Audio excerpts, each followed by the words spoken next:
Pedda Amberpet municipality పరిధిలోని లక్ష్మారెడ్డిపాలెం జాతీయ రహదారిపై డీబీజే కాంప్లెక్స్ లోని ఏషియన్ పెయింట్స్ పైన నూతనంగా ఏర్పాటు చేసిన నోవా డెంటల్ క్లినిక్ ను బుధవారం నాడు ఘనంగా ప్రారంభించారు. ఈ కార్యక్రమానికి ముఖ్య అతిథులుగా ఇబ్రహీంపట్నం శాసనసభ్యులు మల్రెడ్డి రంగారెడ్డి, భువనగిరి పార్లమెంటు సభ్యులు చామల కిరణ్ కుమార్ రెడ్డి, కంచర్ల సత్యనారాయణ రెడ్డి చింటూ, కొత్తపల్లి జైపాల్ రెడ్డి, నారాయణ రెడ్డి, దండెం రాజశేఖర్ రెడ్డి, క్రాంతి కుమార్ రెడ్డి తదితరులు హాజరై రిబ్బన్ కట్ చేసి జ్యోతి ప్రజ్వలన చేసి క్లినిక్ ను ప్రారంభించారు. ఈ సందర్భంగా వారు మాట్లాడుతూ సామాన్య ప్రజలకు నాణ్యమైన వైద్య సేవలు అందించాలన్న లక్ష్యంతో ఏర్పాటు చేసిన నోవా డెంటల్ క్లినిక్ ప్రారంభమైనందుకు సంతోషంగా ఉందన్నారు.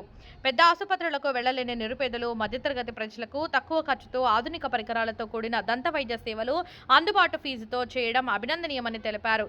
నిర్వాహకులకు శుభాకాంక్షలు తెలియజేశారు.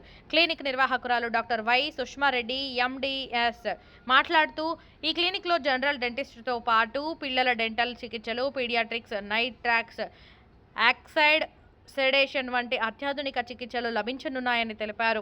విశాలమైన భవనం, శుభ్రమైన వాతావరణంతో రోగులకు హాయిగా ఉండేలా వసతులు కల్పించామని పేర్కొన్నారు.